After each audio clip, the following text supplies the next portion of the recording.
हरे कृष्णा। तो आप सबका स्वागत है हमारे आज के सेशन में। अब करीबन हमने सिल्वर जुबली क्रॉस कर दिया है। 25th सेशन जो है वो शायद आज हमारा 25th सेशन है।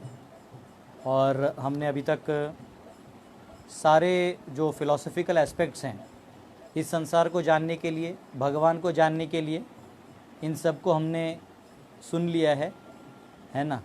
और एक बार एनालिसिस हो जाए तो बुद्धिवादी जो जीव होते हैं इनके लिए समझना आसान हो जाता है।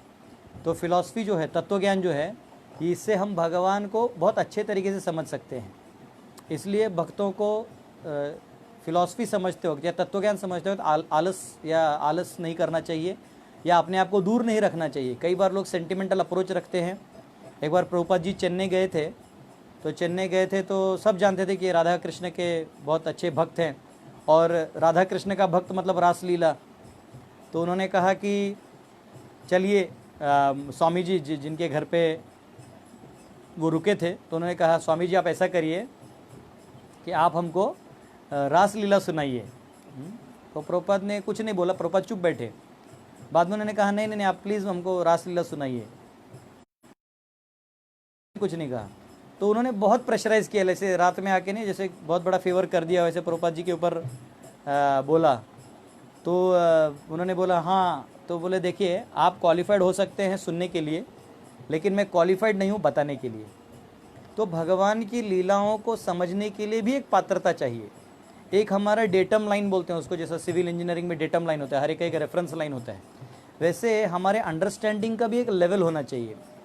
नहीं तो हम क्या समझेंगे कि भगवान को भी हमारी तरह ऐरा गहरा समझ के हम उनको उसी प्रकार से समझने का प्रयास करेंगे। और फिर हम ऐरे गहरे लोग जैसे इस दुनिया को चलाते हैं वैसे हम सोचते हैं भगवान भी वैसे ही चलाते हैं। लेकिन भगवान इस संसार को बहुत सूक्ष्मता से, बहुत परफेक्टली सबको ठिकाना लगाने के लिए हर चीज़ करते हैं। कोई भी चीज़ अचानक नहीं होता। तो ये हमको समझना बहुत ज़रूरी है। और इसलिए हम लोगों ने ये सीरीज़ चालू किया है कि इस सीरीज़ के माध्यम से हम कर्म को जाने, काल को जाने, इस सृष्टि को जाने, माया की रचना को जाने, भगवान को जाने। और ऐसे जब आप समझ जाइएगा तो आपको जो है दिक्कत नहीं होगा। इसलिए मैंने ये सीरीज़ रखा है। तो आप सबका बहुत बहुत धन्यवाद। पहले 10 मिनट मुझे पकाना पड़ता है क्योंकि सब लोग लाइव आने चाहिए, इसलिए तो आप लोग आ चुके हैं और आप सबका बहुत बहुत स्वागत है।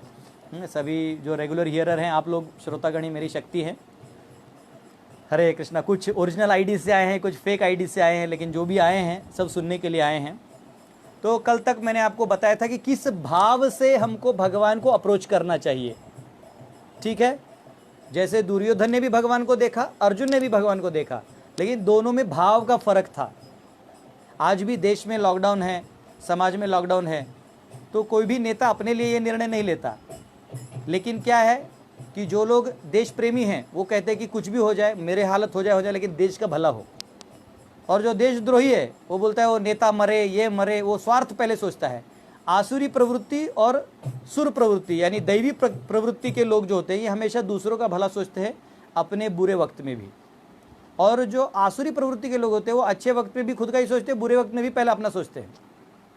तो हमें ये समझना चाहिए कि हमें आसुरी प्रवृत्तियों को छोड़ के सुर प्रवृत्ति में आना है। और अब हम जब भगवान के पास इस भाव से जाएंगे कि प्रभु आप मुझे जैसे भी रखिए, बस आपका तुझा विसर पड़ू देऊ नको, मराठी में कहते हैं कि तुम्हारा जो, मैं आपको भूलूँ नहीं। जैसे आप वृंदावन में देखेंगे दीवार पे लिखा रहता है, हे प्रभु मैं आपको भूलूँ नहीं। हाँ, कुलशेखर जो थे राजा, वो कहते थे अविस्मृतिस्त्वच्चरणारविंदम, कि हे प्रभु आपकी कोई भी विस्मृति मुझे ना हो, चाहे मैं नरक में जीऊँ चाहे मैं स्वर्ग में जीऊँ, लेकिन जब मैं जहाँ भी जीऊँ, राम रतन प्रभु आपका हार्दिक स्वागत है। तो मैं जहाँ भी जीऊँ कृपया करके मुझे प्लीज़ आपका विस्मरण ना हो, इतना आप ख्याल रखिए। तो ये भगवान जो है, भगवान को समझना, उनको इस भाव से अप्रोच करना, ये हम साधकों के लिए बहुत ज़रूरी है। इसलिए मैंने पहले 2 सेशन उस लेवल पे रखे थे।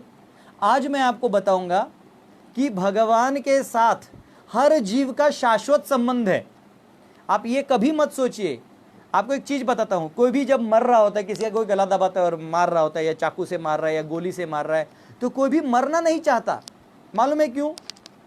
क्योंकि आत्मा जो है वो शाश्वत है और वो शाश्वतता का अनुभव पहले भी कर चुका है। लेकिन होता क्या है कि वो शाश्वतता का अनुभव इस अशाश्वत जगत में होता नहीं है, तो वो उसी को दर्शाने का प्रयास करता है। आप बात समझ रहे हैं? वो इस काल से परे है, लेकिन इस काल में फंस के वो दुख व्यक्त कर रहा है। तो भगवान से हमारा जो शाश्वत संबंध है, हम उसी शाश्वत संबंध को इस अशाश्वत रिश्तों में तोड़ तोड़ के डाल रहे हैं और हर बार फेल हो रहे हैं। अब प्रहलाद महाराज जिसको कहते हैं पुनः पुनः चर्वित चरवणा नाम, कि आप पुनः पुनः वही चबाया हुआ चीज खा रहे हैं और आपको कुछ नहीं मिल रहा है। तो हमको ये जो काल बाह्य जो लोग हैं, काल के अंदर जो लोग हैं, कालबद्ध जो लोग हैं, इनके ऊपर कितना भी प्रेम करिए, किसी भी पप्पी, कोई आजकल देखते हैं लोग कुत्तों को लेके माय पप्पी करके वो लेते हैं फोटो, बाद में वो कुत्ता मर जाएगा। बहुत साल जिएगा तो 20 साल जिएगा। कोई अपने घोड़े से प्रेम करता है, वो मर जाएगा। कोई अपने बच्चों से प्रेम करता है तो आप चले जाइएगा बच्चों से पहले।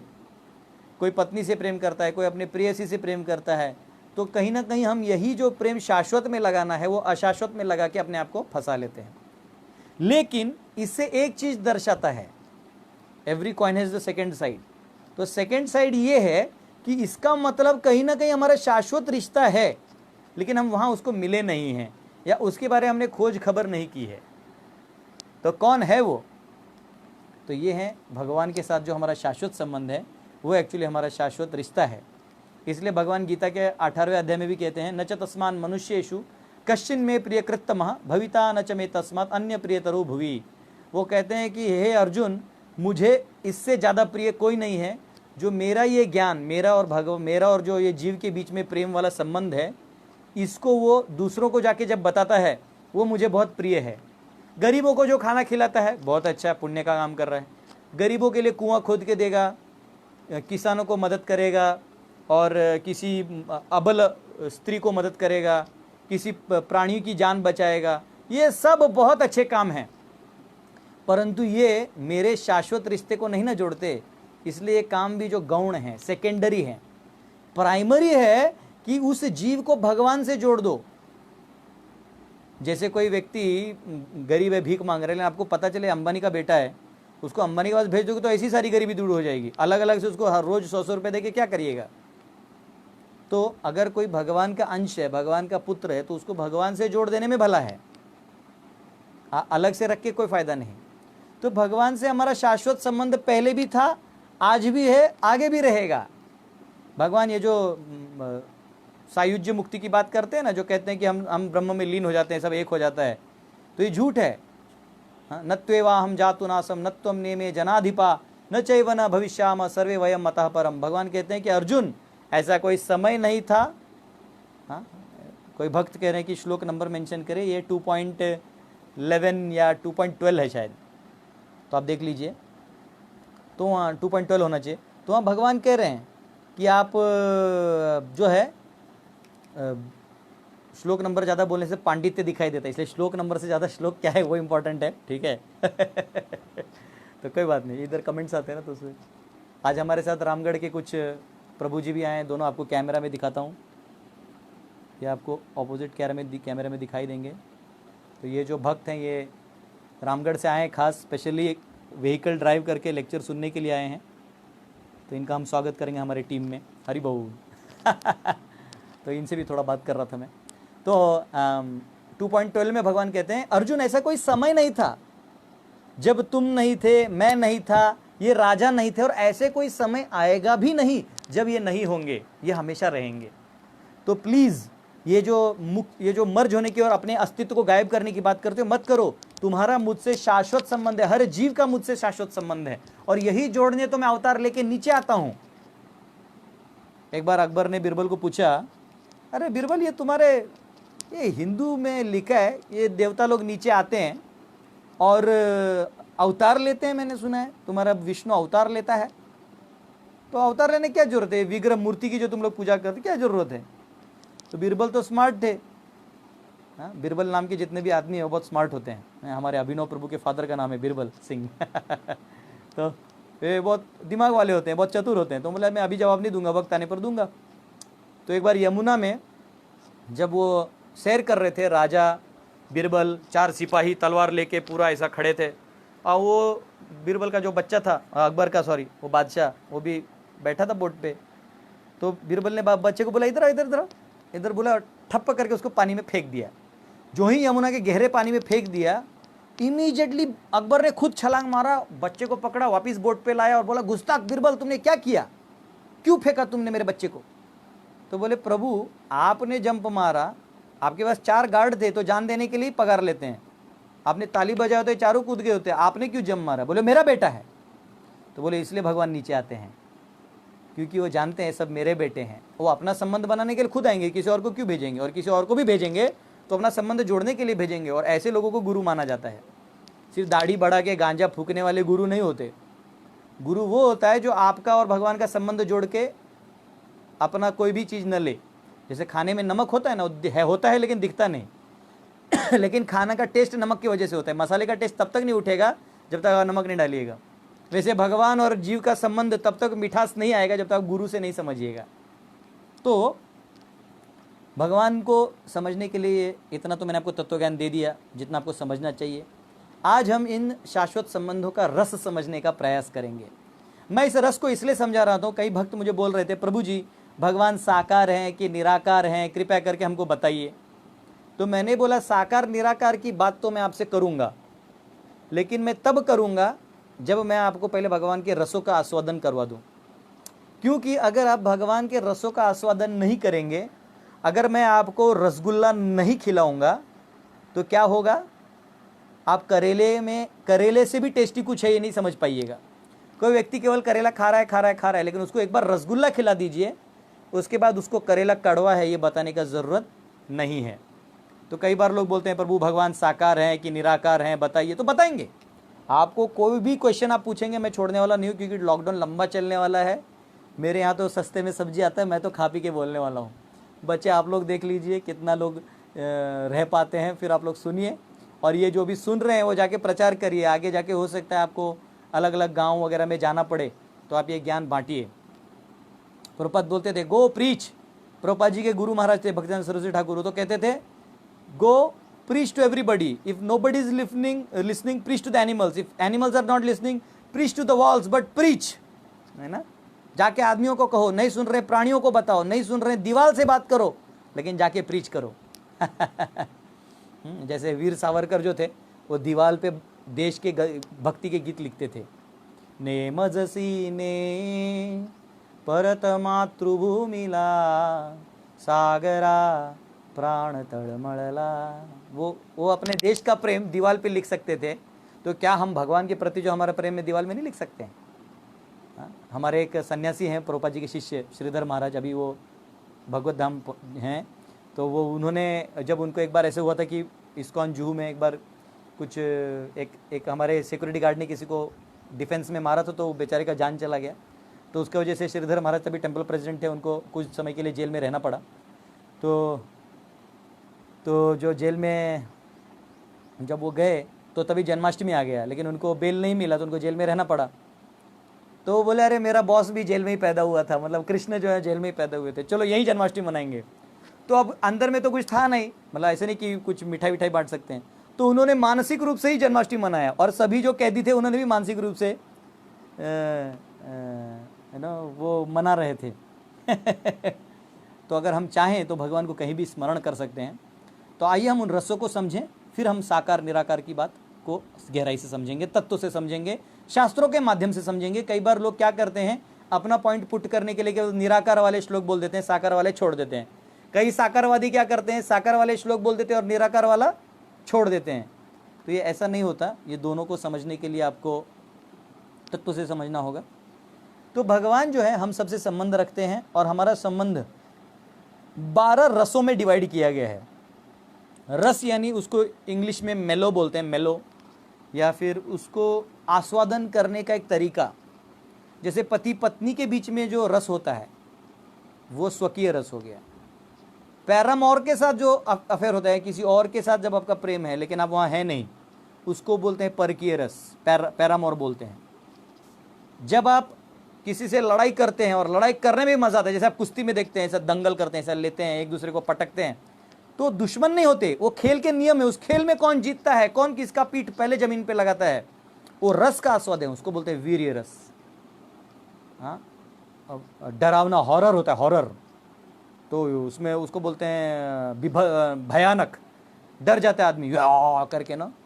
एनाबेला, एनाबेला आ जाती है ना लोग वो करते हैं, प्लानचेट वैंचेट करते हैं, भूत को लाते हैं, Charlie Charlie yes no, Charlie आ जाता है ना, तो उसे डर लगता है, चार्ली येस बोलते तो हो जाता है, डर जाता है आदमी, है ना। अब उसकी पे क्वेश्चन मत पूछे, मैंने भूत का पहले ही ज्ञान दे दिया। जिसको नहीं मालूम है, आप लोग मेरे पहले वाले सीरीज़ देख लीजिए, उसमें मैंने सारा ज्ञान दिया है। अब ज़बरदस्ती विषय डाइवर्ट मत करिए।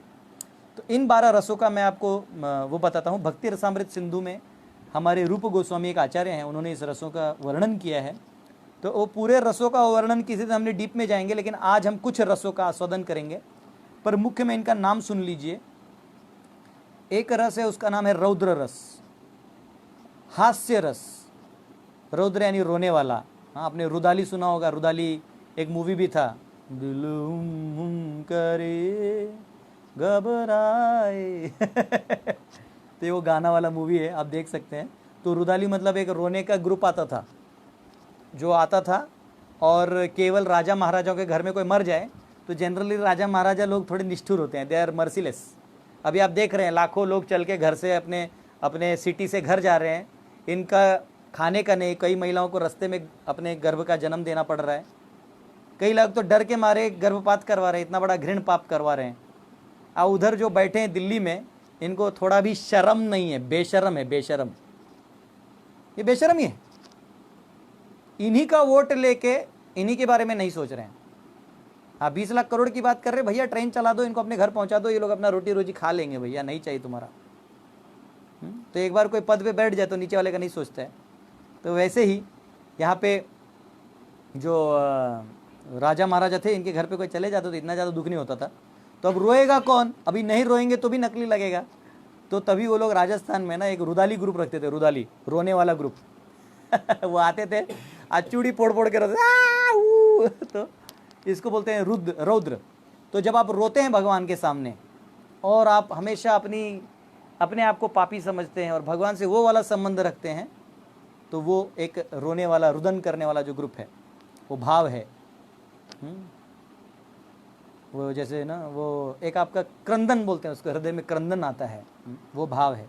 हास्य, भगवान के साथ आप जोक कर सकते हैं, हास्य कर सकते हैं, मजाक कर सकते हैं। ऐसे नहीं कि कई लोग मतलब जैसे इस्लामिक अंडरस्टैंडिंग है, और भगवान अगर नहीं करोगे तो हमेशा के लिए जहन्नुम चले जाओगे, ऐसा कुछ नहीं है। भगवान इतना सीरियसली नहीं लेते, वो जानते हैं तुमने पाप किया है, तुम्हारा अज्ञान है, तुमको ज्ञान दे दिया जाएगा, तुम सुधर जाओगे। भगवान मौका सभी को देते हैं, है ना। या वो क्रिश्चियन स्टाइल में, and he the Lord God the Father in heaven shall one day come upon you, है ना, ऐसे डरा देते हैं। लेकिन ऐसा वाला चीज़ है नहीं।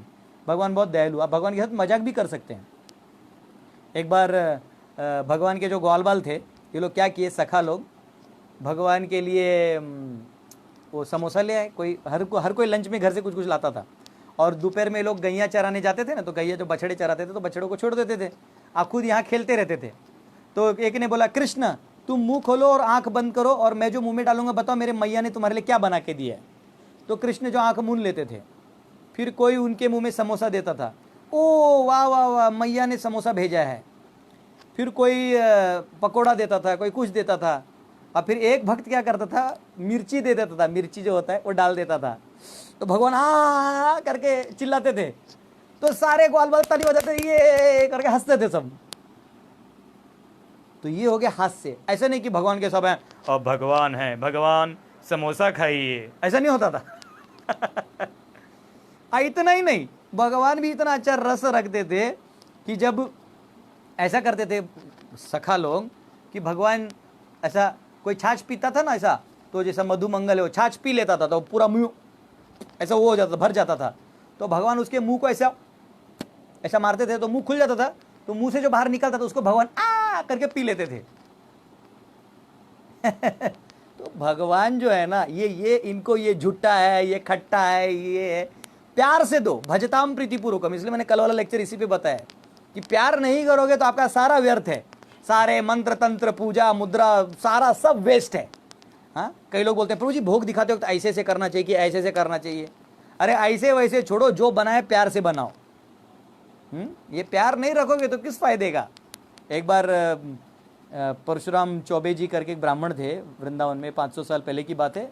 हमारे एक आचार्य हैं सनातन गोस्वामी, उनको आज भी लोग बाबा बोलते हैं वहाँ पे, और उन्हीं के नाम पे गुरु पूर्णिमा में वो पूरे ब्रज में परिक्रमा होती है, क्योंकि उनको पूरे ब्रज का गुरु माना जाता था। वो हर घर से उनका संबंध था, बहुत अच्छे गौड़ीय वैष्णव थे, चैतन्य महाप्रभु के शिष्य थे। उन्होंने भक्ति का प्रसार किया। तो मदन गोपाल जी छोटे विग्रह जो थे भगवान के कृष्ण के, वो उन माता जी के घर पे वो सेवा करते थे, तो सेवा करवाते थे। अब ये माता जी जो थी परशुराम चौबे की पत्नी, तो ये तो गृहिणी थी। ये क्या करती थी, दांत घिसते घिसते जो दांतुई होता था उससे खिचड़ी हिलाती थी।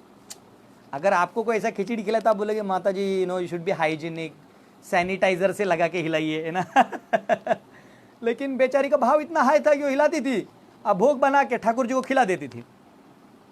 तो एक बार सनातन गोस्वामी वहां से जा रहे थे, अब भिक्षा का समय में जा रहे थे, देखे तो अरे ये औरत कैसी है, दे रही है सीधा इसे भोग लगा रही है। तो उन्होंने वो प्रवचन देना चालू कर दिया, माता जी आपको मालूम है ये शास्त्र में ऐसा विधि लिखा है, वो शास्त्र में वैसा विधि लिखा है, आप ऐसे नहीं कर सकते, अपराध है। आप जो है अगली बार से नहा धो के ऐसा ऐसा करके अलग स्पून से उसको हिला के खिलाइए। ओ बोले स्वामी जी अच्छा आपने ज्ञान दिया, मैं तो कोई वेद पुराण पढ़ती नहीं, मैं सोची भगवान को भूख लगता है तो जैसे भूख लगेगा जल्दी जल्दी तो मैं नहाने से पहले उसको बना के दे देती हूँ।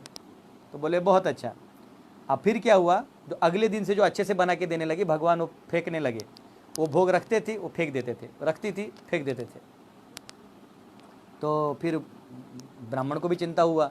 इधर सनातन गोस्वामी के सपने में भगवान है, बोले तूने क्या सिखा दिया बकवास उस औरत को, इतना प्यार से खिलाती थी, तूने क्या वो बता दिया उसमें, टेस्ट ही नहीं आ रहा है। जाओ उसको बोलो जैसे वापस बनाती थी वैसे बनाएगी।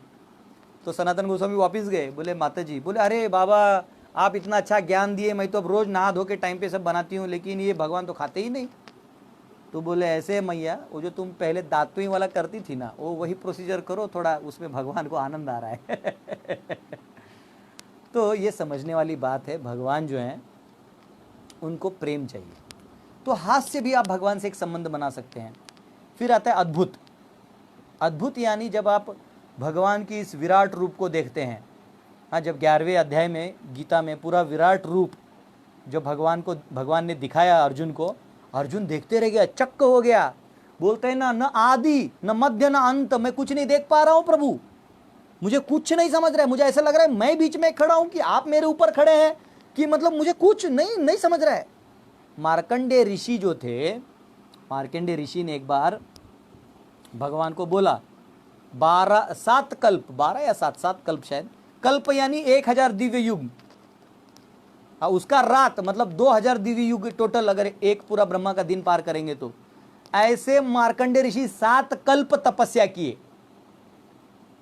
हम लोगों के लॉकडाउन का 1 महीना इतना हेवी हो रहा है, अब वो 7 कल्प तपस्या कर रहे थे मार्कंडेय ऋषि।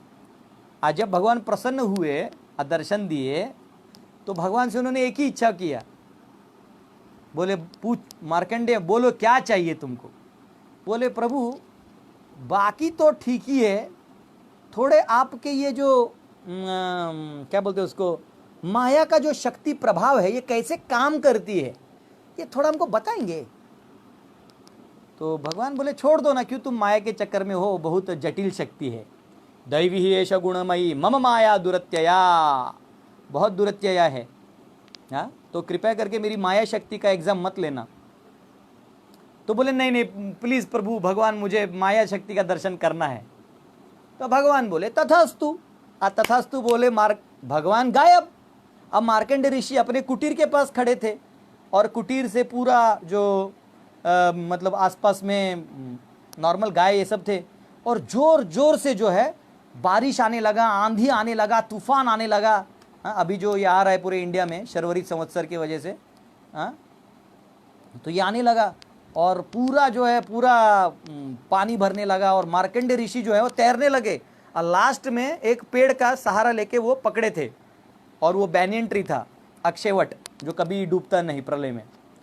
और उसके पत्ते पे, अक्षय के वट का जो पत्ता था उस पे भगवान जो है बाल गोपाल के रूप में अपना अंगूठा पाँव का मुंह में लेते हैं। आपने फोटो देखा होगा, वो किसी के पास है तो आप लोग कमेंट में शेयर कर सकते हैं।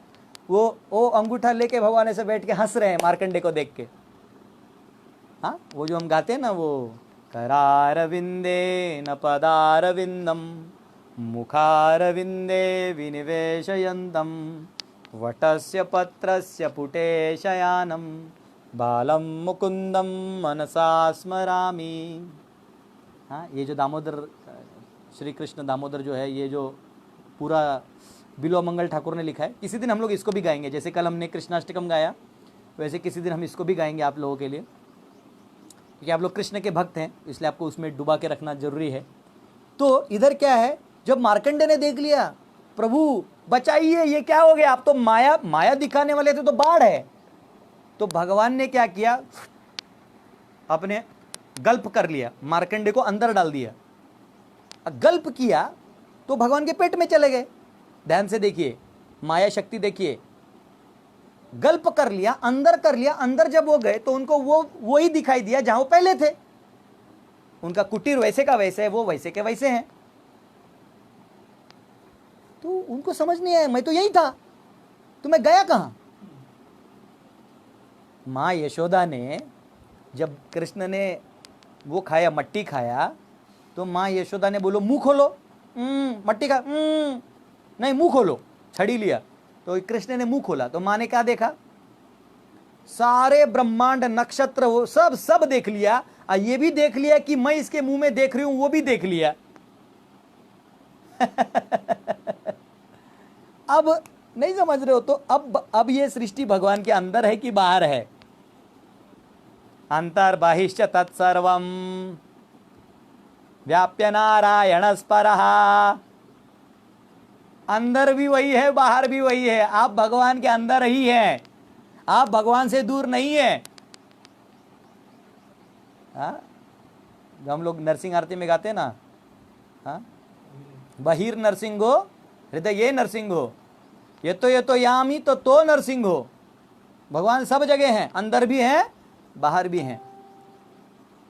हाँ, ईशोपनिषद में एक मंत्र आता है, तद्दे जति तन्ने जति तद्दूरे तदवंतिके तदंतरस्य सर्वस्य तदु सर्वस्यास्य बाह्यतः। भगवान चलते भी हैं, भगवान चलते नहीं। भगवान क्या बोलते, दूर भी हैं और नज़दीक भी हैं। तो ये भगवान को समझने के लिए एक अलग एंगल है, क्योंकि हम एक कंसेप्ट में अभी फंसे हुए हैं। मैं कभी टॉपिक दूंगा कृष्ण का होने का, तो वर्ल्ड ऑफ कंसेप्ट्स पे मैं आपको बताऊंगा कि वर्ल्ड कंसेप्ट पे चलता है, आपकी फिजिकल एनर्जी से नहीं चलता है। तो ये है। तो देखिए, पी रागम जी ने आपको दिया हुआ है, कमेंट में लिखा है, करारविंदेन पदारविंदम, वो पूरा है। हाँ, जिह्वे पिबस्वामृतमेतदेव गोविंद दामोदर माधवेति। भगवान का नाम है, जिह्वे से लेता रहो, लेते रहो। तो जब मार्कंडे अंदर चले गए, देखा वही है। अब फिर भगवान उनको बाहर फेंके, पानी में गए, थोड़ी देर में पानी सूख गया, वापस वहीं आ गए। तो तब मार्कंडे बोले, मैं अंदर था कि मैं बाहर था। और यही हालत जो है, तो ये अद्भुत जो एक बार नज़ारा देख लेता है, तो भगवान से अद्भुत वाले रिलेशन में पहुंच जाता है। फिर वीर्य रस है, जो कल मैंने आपको भीष्म की कहानी बताई कि कैसे भीष्म खड़े थे, आओ मारो, तो भीष्म वीर्य रस में है। यही जय विजय जो है, ये भगवान के साथ युद्ध करने के लिए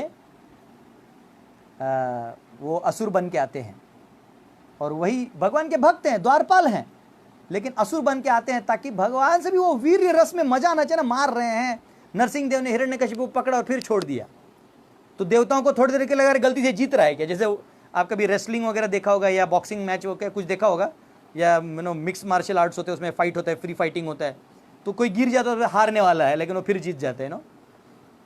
तो ये होता है। तो ये भगवान भी वो लीलाओं को एक्टिवेट करते हैं, तो इसको बोलते हैं वीर्य रस। तो आप ये भी रिश्ता रख सकते हैं भगवान से। श्रृंगार रस, तो श्रृंगार रस पे तो पूरा एक टॉपिक मैं आपको लेके जाऊंगा, कि श्रृंगार मतलब माधुर्य।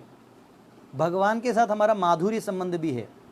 जैसे इसमें भी दो रस होते हैं, एक होता है स्वकीय रस, एक होता है परकीय रस।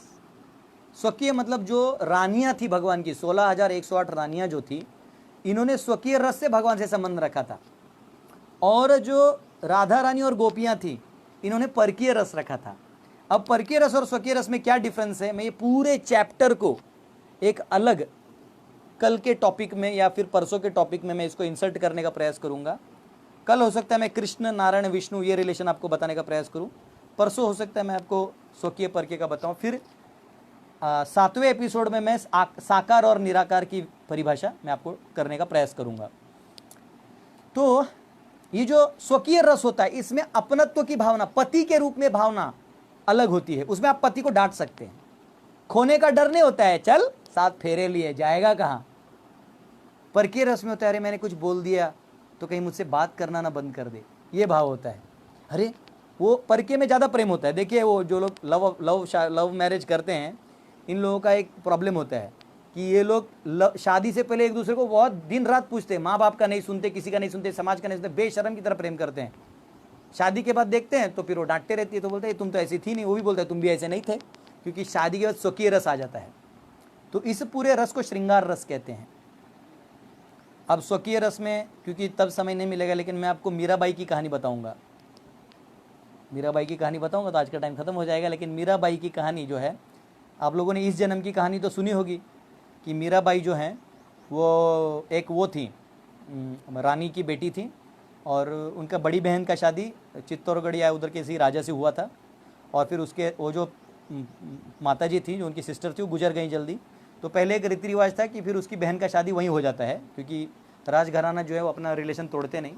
तो मीरा को विवाह में वहाँ दे दिया गया। लेकिन मीरा जो थी बचपन से ही वो बोलती थी मेरे तो गिरधर गोपाल दूसरो न कोई, मेरे तो सिर्फ गोपाल जी हैं और दूसरा कोई नहीं है। तो बोले ठीक है। तो गिरधर गोपाल जो थे तो वो अपने गिरधर गोपाल की सेवा करती थी, गिरधर जो गोवर्धन उठाए हैं। और कृष्ण में भी वो वही रूप से प्रेम करती थी और किसी रूप से प्रेम नहीं करती थी। वहाँ से गई तो शादी होके गई, लेकिन उसने पति को बोल दिया कि मेरे तो ऑलरेडी ये पति हैं, मैं केवल शारीरिक रूप से तुम्हारे यहाँ आई हूँ।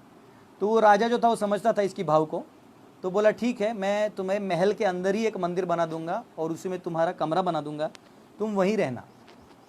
तो पति बहुत समझदार था, ऐसे पति मिलना भी बहुत मुश्किल है, लेकिन वो पति बहुत ही समझदार था और उसने वो फैसिलिटी क्रिएट करके दे दिया। तो मीराबाई जो थी तो कुछ सालों बाद इनके पति का युद्ध में देहांत हो गया, तो उनके जो छोटे भाई थे वो राजा बन गए। और इधर क्या हुआ, ये ऑलरेडी महलों में रहती थी, लेकिन ये सभी वर्कर क्लास सभी क्लास को बुला के कीर्तन करती थी। मतलब होता है ना जैसे रानी का एक स्टेटस होता है, उसको नीचे वालों से टच में नहीं रहना चाहिए, लेकिन ये रानी थी ही नहीं, ये तो मतलब एक भक्ति थी। और होता क्या था कि जो सभी थे खाना बनाने वाले, जो झाड़ू पोछा मारने वाले, दासियाँ, ये सब भी आके कीर्तन में नाचती थी। जो लोग भक्ति करते थे सब आते थे तो महल में। तो जब तक पति था तब तक इसे कोई कुछ बोला नहीं। आज जब पति चला गया तो जो राजा था दूसरा, जो उसका भाई देवर था, वो बड़ा गुस्सा करता था बात को लेके। तो उसमें भी क्या हुआ, एक बार इसलिए वृंदावन जाके कीर्तन की तो अकबर ने उसको उसके भगवान की मूर्ति को एक हार दिया, और इसने सेवा भाव से लिया, इसको कोई लेना देना था नहीं। तो उसके देवर को बहुत बुरा लगा कि मतलब ऐसा किया, तो उन्होंने क्या किया, उसको चरणामृत में जहर मिला के दिया। तो ये जान गई, जहर पी लिया, क्योंकि वो तो भगवान को भोग लगा दिया था, तो ये पी ली, विष नहीं चढ़ा। इसलिए गाते हैं ना, ऐसी लागी लगन मीरा हो गई मगन, वो तो गली गली हरि गुण गाने लगी, राणा ने विष दिया मानो अमृत पिया, वो तो गोविंद गोपाल गाने लगी। राणा ने विष दिया, उसने पी लिया, वो कुछ नहीं बोली, निकल गई। जब उसको समझ गया कि यहाँ के लोग मुझे समझ ही नहीं पाएंगे और अब मेरे सो कॉल्ड बाह्य रूप से जो पति हैं वो भी नहीं है, तो मैं किसके लिए यहाँ बैठूँ। तो वो वृंदावन गए, और वृंदावन में जाके उन्होंने रूप गोस्वामी को पत्र लिखा कि मुझे आपसे मिलना है। तो रूप गोस्वामी ने लिखा कि मैं जो है मैं सन्यासी हूँ, मैं माताओं से नहीं मिलता। तो किसी भी माता से सन्यासी को एकांत में नहीं मिलना चाहिए। तो उन्होंने लिखा कि मैं नहीं मिलता। तो बोले ओ देखिए मीराबाई का लेवल। मीराबाई ने लिखा मुझे लगा, बोले अरे वृंदावन में दूसरा पुरुष कहाँ से आ गया, क्योंकि एक्चुअली भगवान एकमेव पुरुष हैं, अकेले ईश्वर कृष्ण, आर सब भृत्य, बाकी सब हम लोग जो हैं भगवान के सेवक हैं। तो ये असली भाव है, शाश्वत भाव। तो उन्होंने बोला कि अरे वृंदावन में दूसरा पुरुष कहाँ से आ गया, क्योंकि एक पुरुष ऑलरेडी है कृष्ण। तो रूप गोस्वामी समझे ये महात्मा है, ये कोई साधारण स्त्री नहीं है जो मैं समझ रहा था।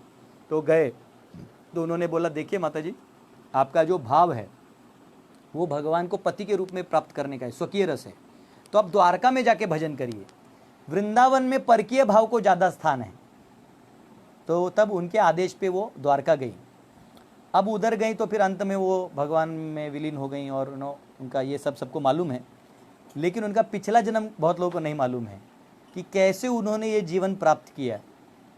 तो द्वारका में ये जो पिछला जन्म था मीराबाई का, तो पिछले जन्म में उन्होंने वो गोपी थी वृंदावन में, और उनकी जो माँ थी वो बहुत स्ट्रिक्ट थी। वो कभी भी किसी को मतलब कृष्ण को देखने ही नहीं देती थी। उसने पहले ही अपनी बेटी को बोल दिया था कि गलती से भी ये कृष्ण को मत देखना, ये बहुत लंपट है, ये जो भी इसको देख रहा है उसे आकर्षित हो रहा है, तो मुझे कंप्लेंट आए तो मैं तुम्हें बहुत मारूंगी।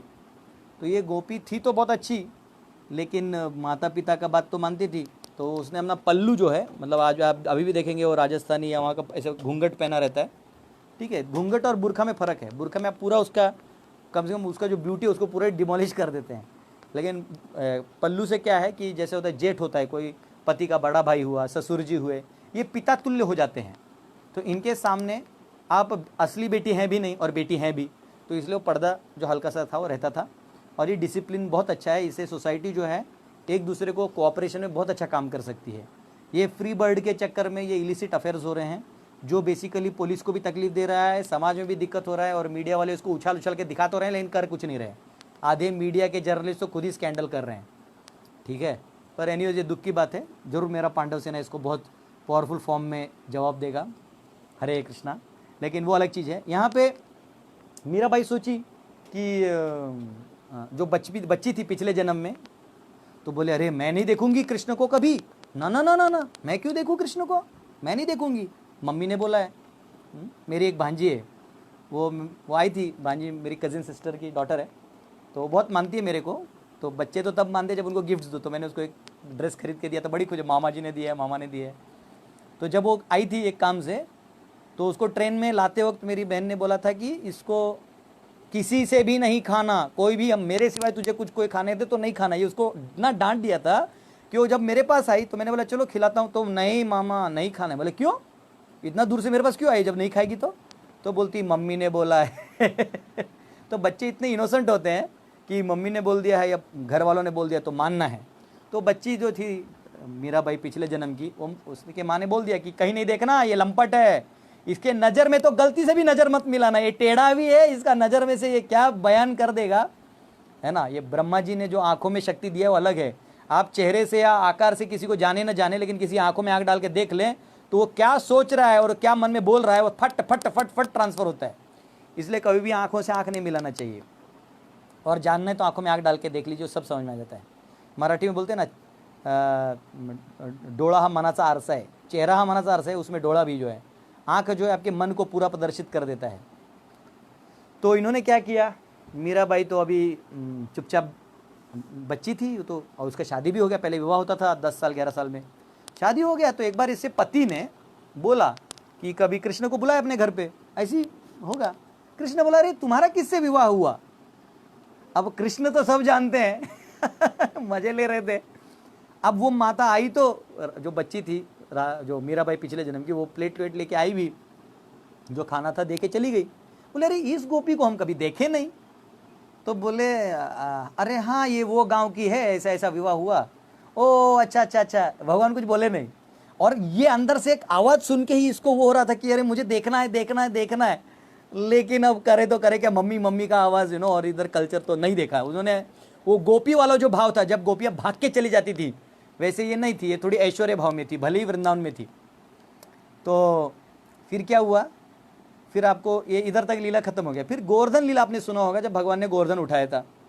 तो जब गोवर्धन उठाया था तो आपको इतना ही मालूम है कि भगवान ने गोवर्धन उठाया, इंद्र ने बारिश गिराया, फिर इंद्र ने माफ़ी मांगा और भगवान ने इंद्र को माफ़ कर दिया, मामला सेटल हो गया। लेकिन आपको ये नहीं मालूम है कि इस गोवर्धन को उठाने के अंदर में क्या हुआ। इसका वर्णन गोपाल चंपू ग्रंथ में जीव गोस्वामी पूरी तरह से वर्णन करते हैं। कभी मौका मिलेगा तो इस गोपाल चंपू को ऑनलाइन या जैसे भी आप पढ़ सकते हैं, कोई दिक्कत नहीं है। बहुत सुंदर वर्णन है, आपको ऐसा लगेगा कि मैं इधर दुनिया में क्या झंडे गाड़ रहा हूँ, इससे अच्छा मैं भगवान के साथ उनके साथ रहूँ। तो जब उन्होंने गोवर्धन उठाया तो अंदर में जोर जोर से बारिश हो रहा था। ऐसा कहते हैं कि वज्र की तरह एक एक पानी का बूंद गिर रहा था, और गोवर्धन को ऐसे लग रहा था जैसे कोई खुजली करते हैं तो ऐसे करते हैं हम लोग, वैसे गोवर्धन को लग रहा था। गोवर्धन को कुछ नहीं हो रहा था। तो गिरिराज महाराज को उन्होंने पकड़ा, बोलो गिरिराज महाराज की जय। तो उन्होंने गोवर्धन को पकड़ा। और क्या हुआ, तभी उस समय सभी बड़े लोग, बुजुर्ग लोग, क्योंकि सबने गोवर्धन पूजा किया था, तो सभी उस बारिश में अंदर चले गए। 7 दिन 7 रात लॉकडाउन था, कोई नहीं हिल सकता। इंद्र बारिश गिरा रहा है। अभी भी मुझे न्यूज़ आई कि कल हरिद्वार में 4 घंटा टोटल अंधकार हो गया था, रात्रि की तरह अंधकार हो गया था बादलों से। पंजाब में हुआ था, इधर हमारे यहाँ तो रेगुलर बारिश हो रहा है वैसे। तो ये शर्वरी संवत्सर का इफेक्ट है, आएगा जाएगा। इस साल हमको फसलों में भी दिक्कत हो सकता है, तो याद रखिएगा, कम से कम अनाज का कोटा रखिएगा, अपने आप को सावध रखिए। आने वाला दिन, ये साल बहुत हम लोग के लिए परीक्षा लेने वाला है, तो कम खाने का प्रयास करें। आज एकादशी है तो निर्जल का आदत डाल लीजिए। तो इन्होंने क्या किया, जो मीराबाई थी, इन्होंने, ये सब खड़ी थी वहाँ पे, सब जो गोपियाँ थी, वो बच्ची गोपियाँ एक जगह खड़ी थी, बड़ी गोपियाँ एक जगह खड़ी थी, बड़े गोप एक जगह खड़े थे, बच्चे गोप एक जगह खड़े थे, कृष्ण के सखा एक जगह खड़े थे, कृष्ण के जो माता पिता है वो एक जगह खड़े थे। और सब लोग चर्चा कर रहे थे कि अरे देखिए, पहाड़ तो उठा लिया इस बच्चे ने, लेकिन गिर गया तो क्या होगा। तो जितने भी बड़े लोग थे, गांव के बड़े लोग होते हैं जो मतलब डिसीजन लेने में आगे रहते हैं, उन्होंने पूरा लट्ठ लेके, लाठी जो होता है लेके, सब ने पहाड़ को सपोर्ट दिया। इतना बड़ा पहाड़ हो, लकड़ी से क्या होने वाला है। लेकिन भगवान भी हंस रहे थे, लेकिन कुछ बोले नहीं। बोले भैया चलो, कम से कम मैं कर रहा हूँ तो ये लोग तो अपना पापड़ बेल ही सकते हैं। तो उन्होंने डाला।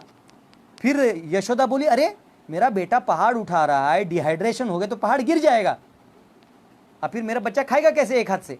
तो माँ अपने हाथ से छाछ पिला रही है, हाथ से छाछ पिला रही है।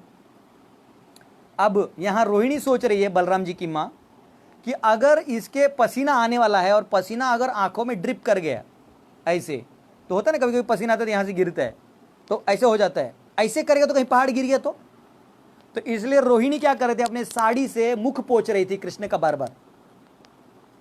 और भगवान का मुख इतना सुंदर है, इतना सुंदर है कि उसको एक बार अगर आपने देख लिया तो फिर आप दुनिया की कोई सौंदर्य। भगवान खुद भी जब महल में अपने आप को देखते थे मार्बल में, तो माँ को बुलाते थे, मैया मैया देखो कौन है, बहुत सुंदर है। मैया बोलती, लाला ये तू है? बोलिए मैं हूं। तो ये भगवान के सौंदर्य का महात्म्य है। तो भगवान अपनी सौंदर्य का खुद नहीं बोल रहा, और ऐसा आनंदामुदी वर्धन में बढ़ते जाता है और सौंदर्य बढ़ते जाता है ना। हम लोग कितना भी मेकअप लगा ले, पाउडर वाउडर, पानी डालते ही सब रियलिटी बाहर आ जाती है, ठीक है। लेकिन भगवान का सौंदर्य नेचुरल है। तो अब रोहिणी मुंह पोंछ रही हैं। अब जो ब्राह्मण था, मधुमंगल, जो कृष्ण का दोस्त था और ब्राह्मण था, तो ये वहाँ भी अपना पापड़ बेल रहा है। वो बोल रहा है कि अरे ये यादव का लड़का है, ये यादव से कुछ नहीं होना है, इससे, ये कृष्ण इसे कुछ नहीं होना है। ये तो मुझ ब्राह्मण का तेज है कि मैं मेरे इस ब्राह्मण के गायत्री से, जो गायत्री है मेरा ये वाला, इस गायत्री से मैं गायत्री करता हूं, उस गायत्री के शक्ति से मैं उसको तेज ट्रांसफर कर रहा हूं। उस तेज के बल पे वो इस उंगली पे उठा पा रहा है, वरना इस ये यादव कुल में ये जन्मा हुआ है तो कोई फायदे का नहीं, हम ब्राह्मण लोग इसको कर रहे हैं। भगवान बोलते हैं चलो तुम ब्राह्मण लोग भी मेरे नाम पे खाना खा लो, कोई दिक्कत नहीं। आज भी ब्राह्मण समाज उसी पे तो यज्ञ कर लेता है। भगवान विष्णु बोलते हैं कि ब्राह्मण के मुख में जाएगा तो वो मेरे मुख में गए। ब्राह्मण भैया अपना, भगवान ब्राह्मणों को मार्केट बचा रहे हैं। उसमें भी ब्राह्मण जो अपना मार्केट खा रहा है, कोई दिक्कत नहीं, भगवान खुश रहते हैं, ब्राह्मणों से बहुत प्रसन्न रहते हैं भगवान। लेकिन जो सच्चा ब्राह्मण है वो नहीं, ये नहीं कि गायत्री पैक कर रहे हैं, खैनी खा रहा है, तम्बाकू खा रहा है, पान खा रहा है, ये घटिया चीज नहीं। असली ब्राह्मण बनी, उसका तेज ही अलग होता है। तो इतना हो गया। तो अब इन्होंने किया। अब जो गोपियां थी, गोपियां कह रही थी, है ये सब से थोड़ी ना कृष्ण को ताकत मिल रहा है।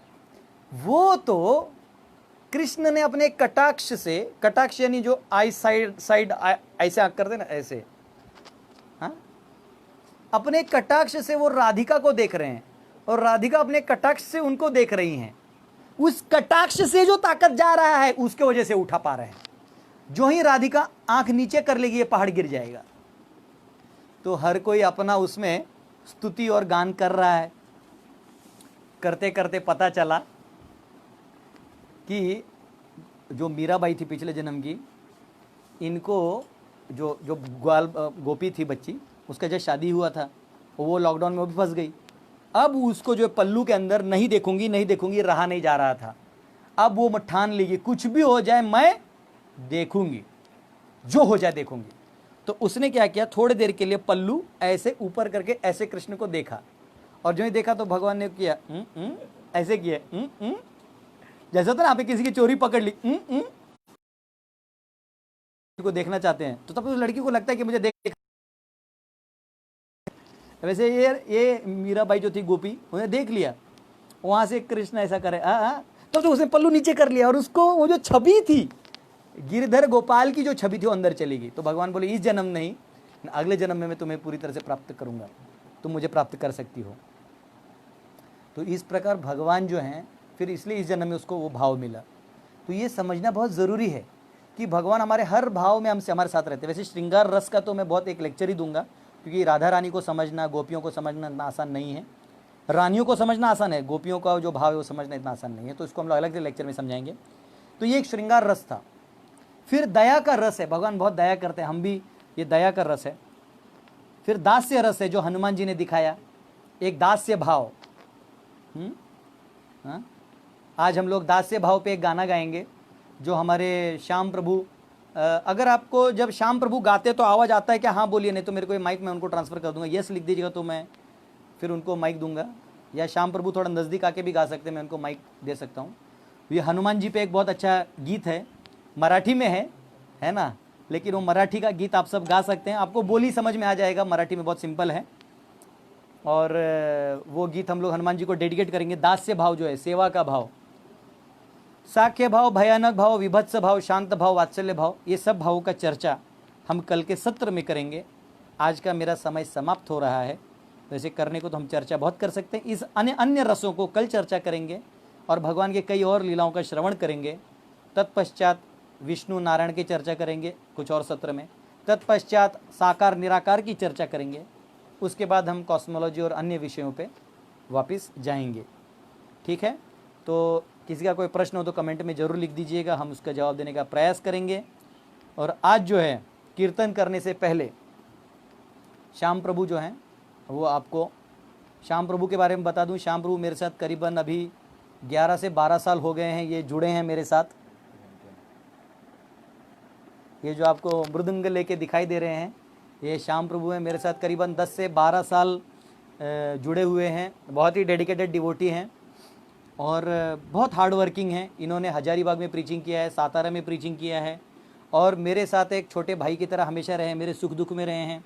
वो समय भी था जब हम लोग भिक्षा मांग के खाते थे, तो हमारे साथ ये, इनका भी भिक्षा इनको मिल जाता था। तो ये बहुत अच्छा बहुत अच्छे भक्त हैं और हनुमान जी के खास भक्त हैं। तो अभी आपको ये गीत जो है सुनाएंगे। तो वैसे बहुत शर्मा रहे हैं, लेकिन जितने शर्मीले दिख रहे उतना नहीं, थोड़ा बदमाश स्टूडेंट भी है ये। ठीक है, वैसे इसको मैंने बहुत सुधारा भी है। ये मेरे छोटे भाई जैसे हैं, थोड़ा साइज़ में मेरे से बड़े हैं, लेकिन भाई छोटे हैं। तो अभी हम ये कीर्तन करेंगे, तत्पश्चात हरे कृष्णा कीर्तन करेंगे और फिर कल मिलेंगे हम लोग। तो छोड़ के मत जाइए, आप लोग बहुत बदमाश हैं, है ना, लाइव छोड़ के चले जाते हैं, इसे दुखी मत करिए, आप लोग रहिए कीर्तन में भी। ठीक है, नहीं वाजो तो अभी जो है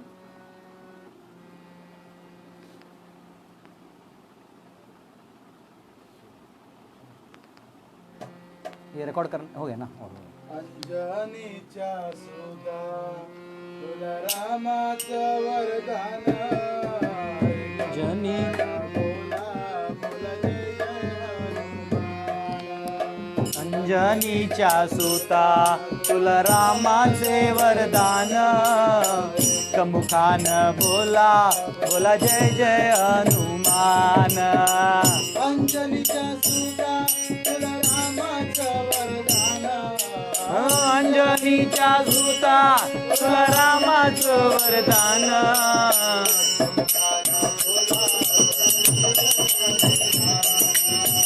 कमुखान बोला बोला जय जय हनुमान.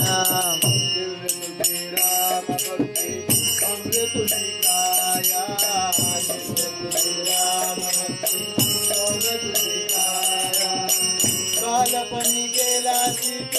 सूर्याला धराया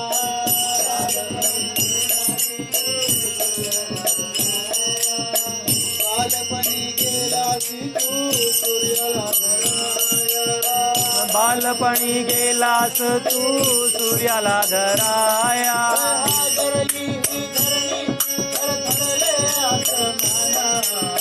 हादरली ही धरणी थरथरले आसमान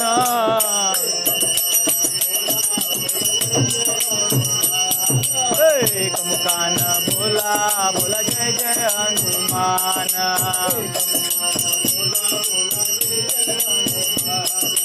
एक मुखान बोला बोला जय जय हनुमान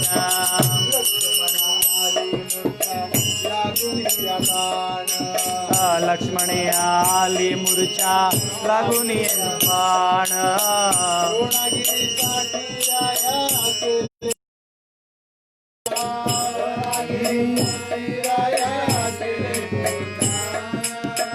हातावर आला देऊनी पंचप्राणा हातावर आला देऊनी प्राण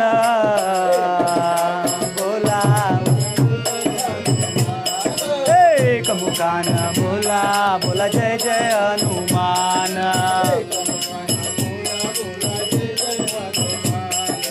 एक मुखान बोला बोला जय जय हनुमान सीतामाई शोधासाठी काढली लंका आई शोधासाठी जाळलीस जंका तिथे राम नामाचा तू वाजविला डंका तिथे राम नामाचा तू वाजविला डंका दैत्य खवळले सारे तरी हसले विभीषणा दैत्य हरले सारे अरे हरले विभीषणा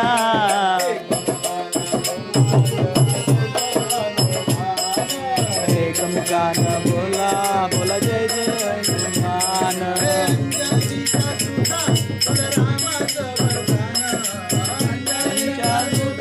तुला रामाचे वरदान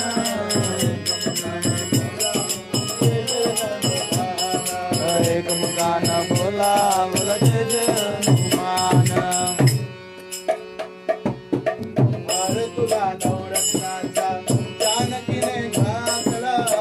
हार तुला रत्नाचा जानकीने घातला पाहिले फोडून मोठी राम तुला पाहिले फोडून मोठी राम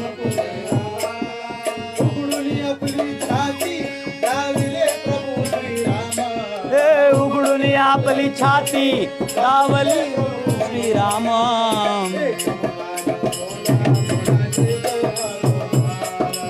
एक मुखान बोला बोला जय जय हनुमान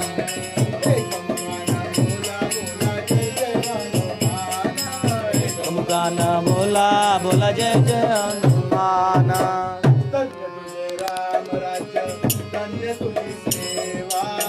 धन्य तुझे राम राज्य धन्य तुझी सेवा तुझे भक्त आम्ही सारे उपासिका देवा तुझे भक्त मी सारे उपासिका देवा तुझे भक्त आम्ही सारे उपासिका देवा तुझे भक्त आम्ही सारे उपासिका देवा घे बोलावून आता कंठाशी आले प्राण घे बोलावून आता कंठाशी आले प्राण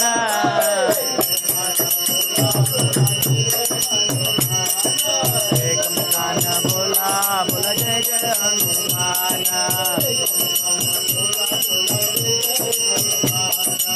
एक मुखान बोला बोला जय जय हनुमान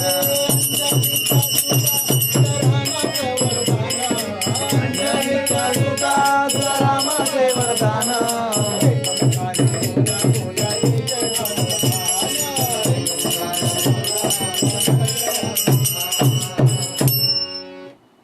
हरे कृष्ण मण की तरह ठीक है अभी हम लोग कीर्तन करेंगे 2 मिनट और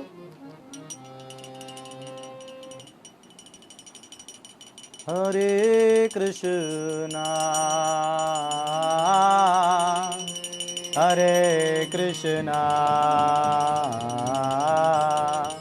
कृष्णा कृष्णा हरे हरे हरे राम हरे राम राम राम हरे हरे हरे कृष्णा हरे कृष्णा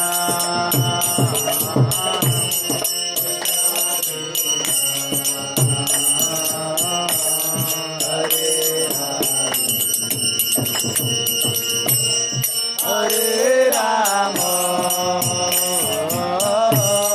हरे राम राम राम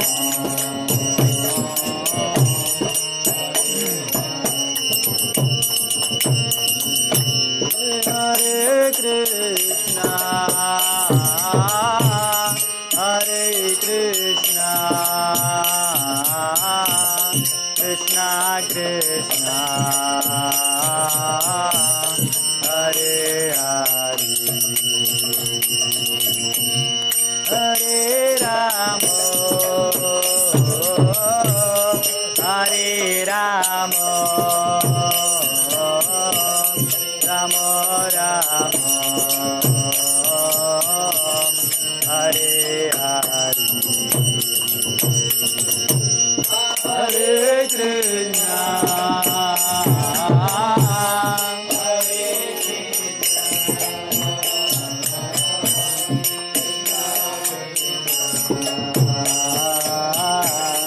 हरे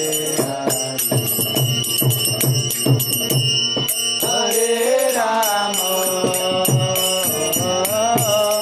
हरे राम राम राम हरे हरे कृष्णा कृष्णा कृष्णा हरे हरे हरे राम राम राम हरे हरे हरे कृष्णा कृष्णा कृष्णा हरे हरे हरे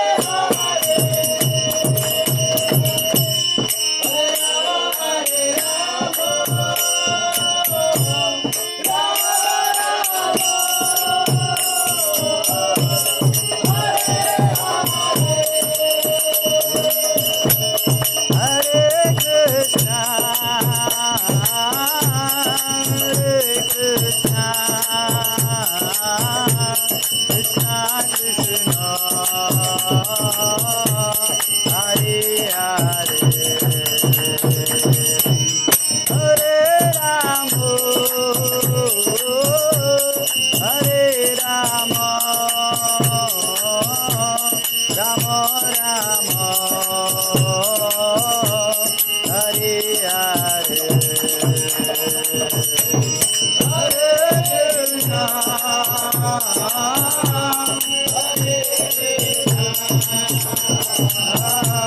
हरे कृष्णा कृष्णा हरे हरे हरे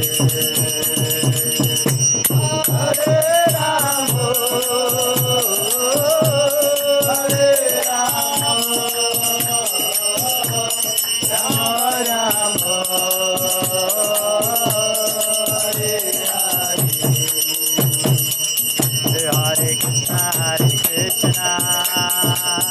कृष्णा कृष्णा हरे हरे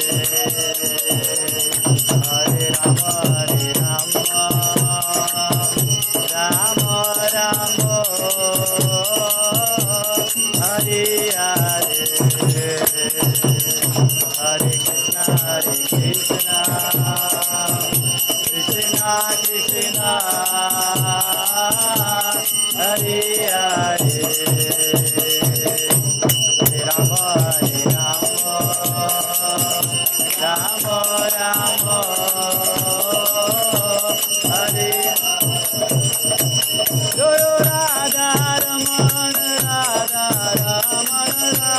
राधे जय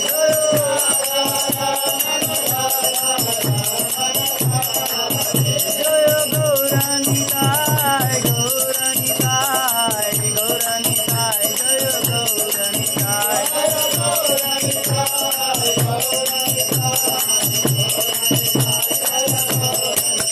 जय जय प्रभुपाद प्रभुपाद प्रभुपाद प्रभुपाद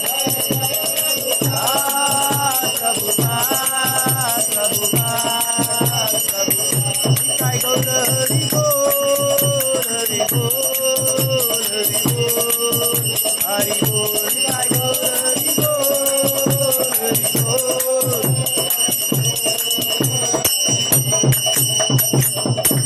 बोलो युग धर्म हरि नाम संकीर्तन की जय श्रील प्रभुपाद की जय निताय गौर प्रेमानंदे हरे कृष्णा।